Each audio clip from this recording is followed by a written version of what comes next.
Direito processual civil, revisão de questões anteriores.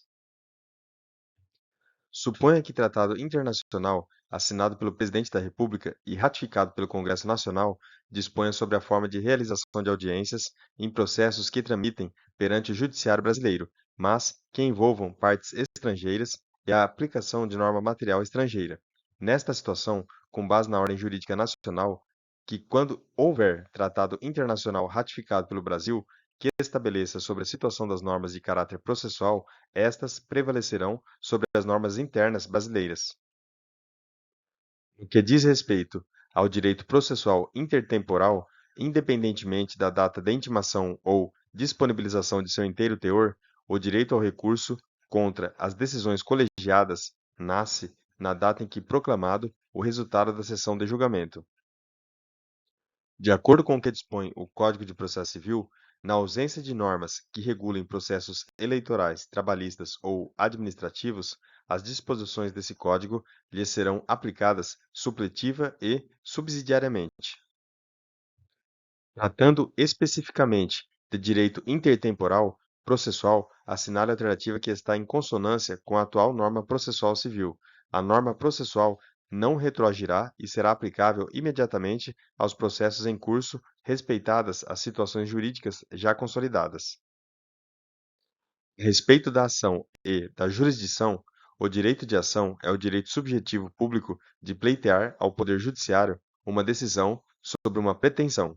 A jurisdição é o poder, função e atividade de aplicar o direito a um fato concreto pelos órgãos públicos destinados a tal, obtendo-se a justa composição da lide. A respeito da incidência da lei processual nova sobre processos pendentes, quando do início da sua vigência, aplica-se a teoria do isolamento dos atos processuais, isto é, os atos ainda pendentes dos processos em curso se sujeitam aos comandos da lei nova, respeitada a eficácia daqueles atos já praticados de acordo com a lei antiga. Quando uma nova lei processual civil entra em vigor, é correto afirmar: atinge processos em curso, não atinge os efeitos dos atos processuais já praticados, atinge processos a serem iniciados, não alcança os atos processuais já praticados, salvo no entendimento do STJ, que admite a retroatividade da Lei 8.009 de 1990 para aplicação em penhoras realizadas antes de sua vigência.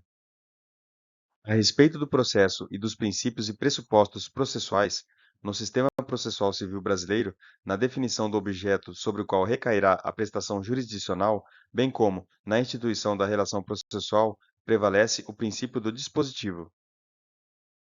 Em relação à fixação dos honorários advocatícios sucumbenciais, nos casos em que não há condenação, se o proveito econômico for irrisório, ele deve ser fixado por equidade.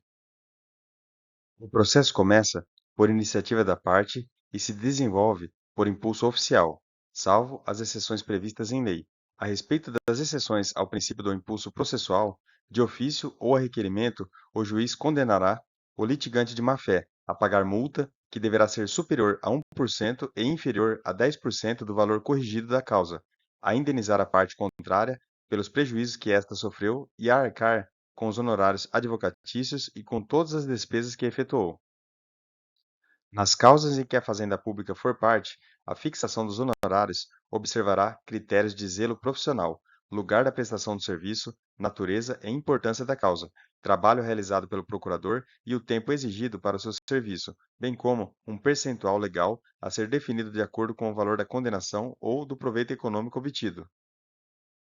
A gratuidade da justiça compreende o custo com a elaboração de memória de cálculo quando exigida para a instauração da execução.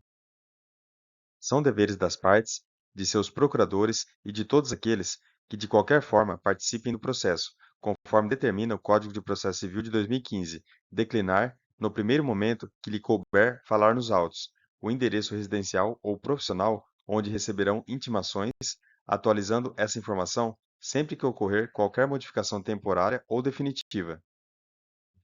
São devidos honorários advocatícios nos termos do Código de Processo Civil, no cumprimento provisório de sentença.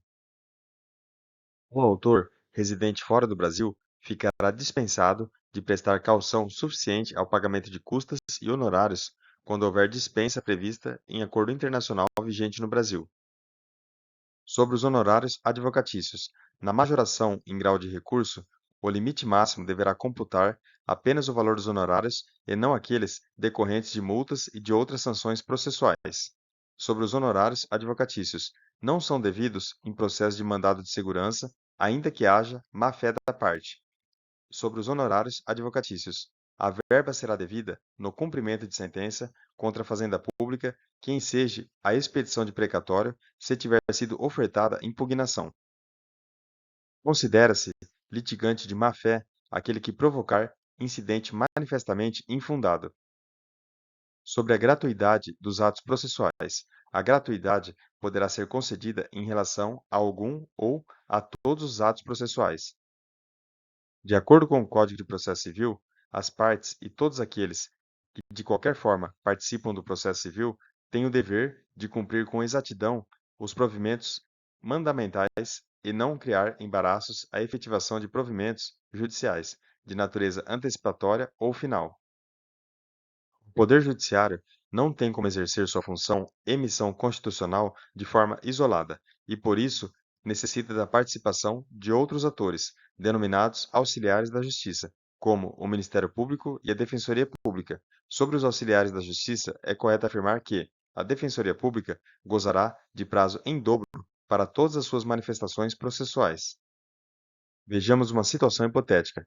Em uma ação de responsabilidade civil, o réu foi devidamente citado e, considerando que no local não havia defensoria pública instalada, buscou o escritório de prática jurídica de faculdade de direito reconhecido na forma da lei, para realizar a sua defesa. Nesse caso, de acordo com o Código de Processo Civil, o prazo para a realização de sua defesa será em dobro, à semelhança do que é conferido às defensorias públicas. No que se refere à atuação da Defensoria Pública no processo civil, é correto afirmar que tem a atribuição para atuar como curador especial do réu, citado por hora certa, caso lhe seja decretada a revelia. De acordo com norma expressamente estabelecida na legislação processual civil, a Defensoria Pública possui atribuição judicial de atuar como curador especial de incapaz, que não possua representante legal. No âmbito do processo civil, a Defensoria Pública tem a prerrogativa da intimação pessoal mediante carga, remessa ou meio eletrônico. Determinado defensor público foi informado de que um processo judicial de interesse de seu assistido tinha sido despachado pelo juízo. Nesse caso, de acordo com o Código de Processo Civil, a Defensoria Pública tem prazo em dobro para se manifestar, que começa a fluir com a intimação pessoal. No tocante à Defensoria Pública, de acordo com o Código de Processo Civil, o devedor de sentença transitada em julgado deve ser intimado por carta com aviso de recebimento, para dar cumprimento à sentença quando estiver assistido pela Defensoria Pública. A Defensoria Pública gozará de prazo em dobro para todas as suas manifestações processuais, o qual terá início a partir da intimação pessoal do defensor público. A Defensoria Pública exercerá a orientação jurídica, a promoção dos direitos humanos e a defesa dos direitos individuais e coletivos dos necessitados, em todos os graus, de forma integral e gratuita. A respeito da Defensoria Pública, a requerimento da Defensoria Pública, o juiz determinará a intimação pessoal da parte patrocinada quando o ato processual depender de providência ou informação que somente por ela possa ser realizada ou prestada. A Advocacia Pública, o Ministério Público e a Defensoria Pública compõem as chamadas funções essenciais à Justiça. A respeito da atuação dessas instituições no processo civil, os membros da Defensoria Pública, do Ministério Público e da Advocacia Pública serão civil e regressivamente responsáveis quando agirem com dolo ou fraude no exercício de suas funções. Quanto aos prazos processuais, a Defensoria Pública terá prazo em dobro para todas as suas manifestações processuais. No tocante à Defensoria Pública, de acordo com o Código de Processo Civil, é correto afirmar: a Defensoria Pública é obrigada a manter cadastro nos sistemas de processo em autos eletrônicos, para efeito de recebimento de citações e intimações, as quais serão efetuadas preferencialmente por esse meio. Citado em ação declaratória de paternidade, o réu procurou a Defensoria Pública e comprovou preencher os requisitos para ser atendido. Na sentença, os pedidos do autor foram julgados improcedentes. Com referência a essa situação hipotética, julgue o item a seguir, considerando que foi observado o devido processo legal. O defensor público pôde usufruir de prazos em dobro para falar nos autos. O defensor público, quando presta assistência judiciária em qualquer processo, contam-se-lhe em dobro os prazos processuais.